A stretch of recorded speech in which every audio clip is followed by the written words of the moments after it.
Welcome to GCCars. My name is Eric, and today we're going to take a night POV test drive in this 2022 Chevy Silverado ZR2. But before we do that, let's take a quick look at the exterior of this off-road truck. Gotta jump out and not close the door all the way because we don't want it to honk. So this beautiful beast is pretty dirty because we went off-roading. But anyhow, what we're going to do today? Well, we're going to test these bad boys, the headlights and the high beams, and see how well they work at night, because yes, this might be an off-road beast, but you still want to get to and from off-roading maybe in the dark and make sure that everything is safe and you're not blinding anyone, right? And at the same time, we're also going to do an emergency braking test, and I'm always very curious to see how well this heavy truck with all-terrain tires will do from a 60 km/h, 37 mph test. I was just out yesterday filming this with the second car I have this week, a Kia Sportage, and I just kind of realized again how much more massive this is, and I very much enjoy that fact. And like I said, this one's pretty dirty, right? Because we have a full-on review in the top right-hand corner where we go off-roading, where we test this. We're gonna do some Baja running, we're gonna do some trail running in that, and I'm not going easy on this. I'll be entirely honest. I'm not going easy at all, so you probably want to see that. You probably want to see that if you're interested in the ZR2. With that being said, let's hop on in literally, because we gotta, and I have equipment, so we gotta jump so I'm not squeezing my legs too much, because there's an audio device in here and these are very tight pockets, so I don't want to accidentally press stop on that. Anyhow, this, and we're gonna keep one light on just so you can see a little more. We want to have heated seats, heated steering wheel. When we're gonna buckle up, and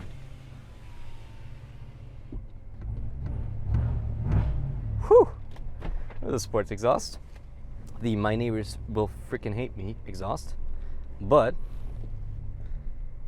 it does sound so good. Of course, great camera array, especially off-roading, and with that big hook bulge, I can tell you need these cameras. They're like there's parts of my off-road review where I am literally taking 70% of the trail just looking at these cameras because I can't see anything out front. All right, automatic high beams are already enabled. So let's see how it fares. Oh, and we want to get the window back up, obviously, for audio reasons.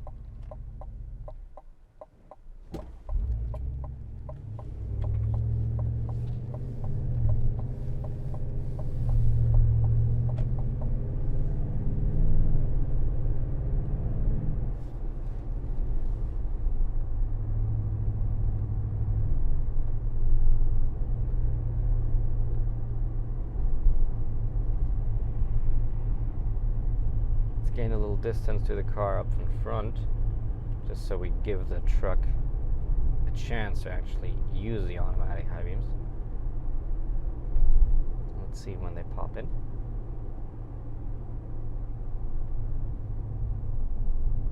If at all, here.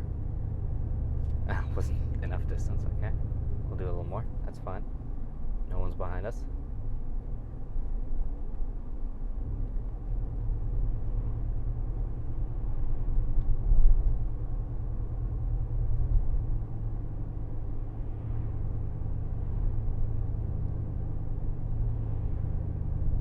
There we go. Quickly on and off, and then it's the other car. So that's something that I also noticed in the Sierra Denali, which I tested last week actually, the Sierra Denali Ultimate, the new one, is that when a car's in the distance, they don't really like to turn off their high beams.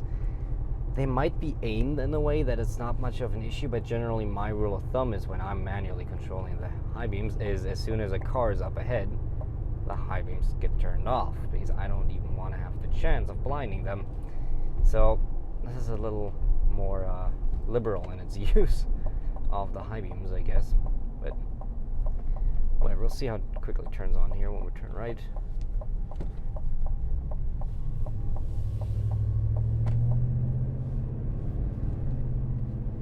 They are, and we can do a quick comparison.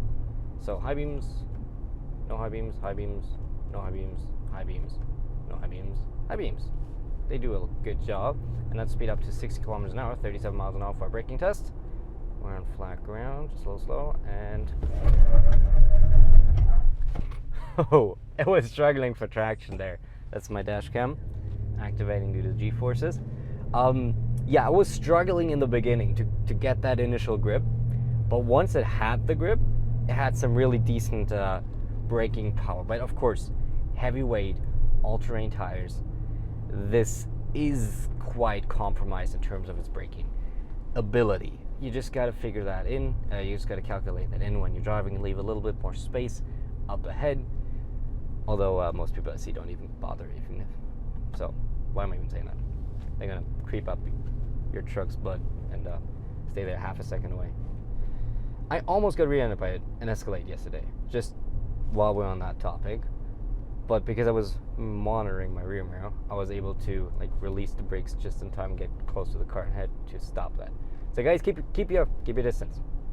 Anyhow, lights off. I'm gonna shut up for a minute so you can see and hear how this drive. I'm gonna chime in later again. Sorry, it's chaotic.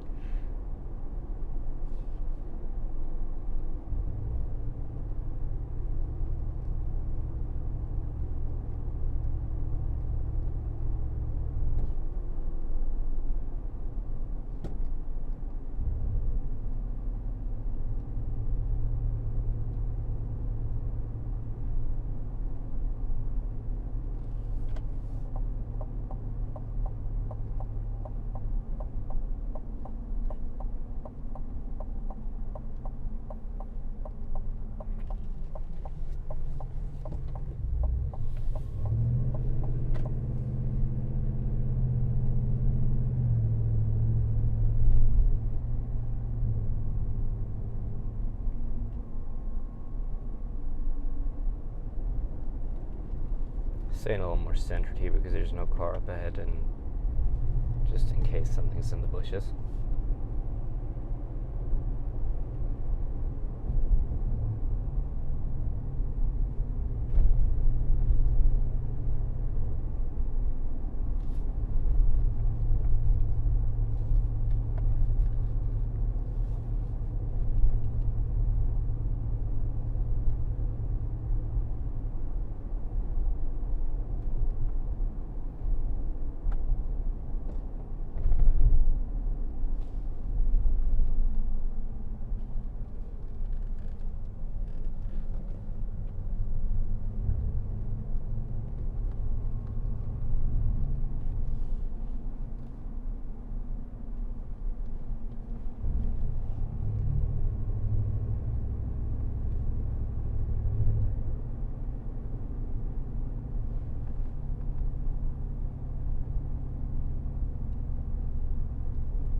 Might as well make a bit of use of these DSSV dampers while we're here, right?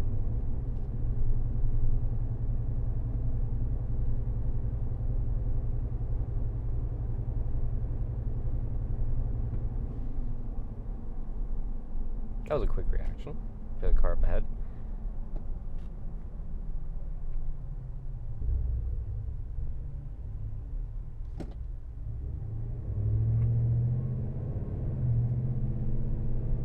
Sounds so good. So good. Anyhow, that shall conclude our night POV test drive. I think we've seen what we wanted to see. The high beams up close react very, very quickly, very well to cars and turn them on and off very nicely. Up on distance, I'm thinking that's programming, not detection issue. They just don't do it as much. And otherwise illumination is good, and of course, as expected, it struggles under heavy braking, but for what it is, I think it still performs fairly well. With that being said, like I said, the full review, off-roading review where we abuse this beautiful little truck, it's on your screen right now. And if you like the video, hey, why not consider subscribing, because I upload reviews and POV test drives every single week about all sorts of cars and trucks. With that being said, Thank you so much for watching. I hope you liked it. Remember to love yourself even when times are hard. And thank you so much for watching. And I hope I'll see you next one. Thank you. Goodbye.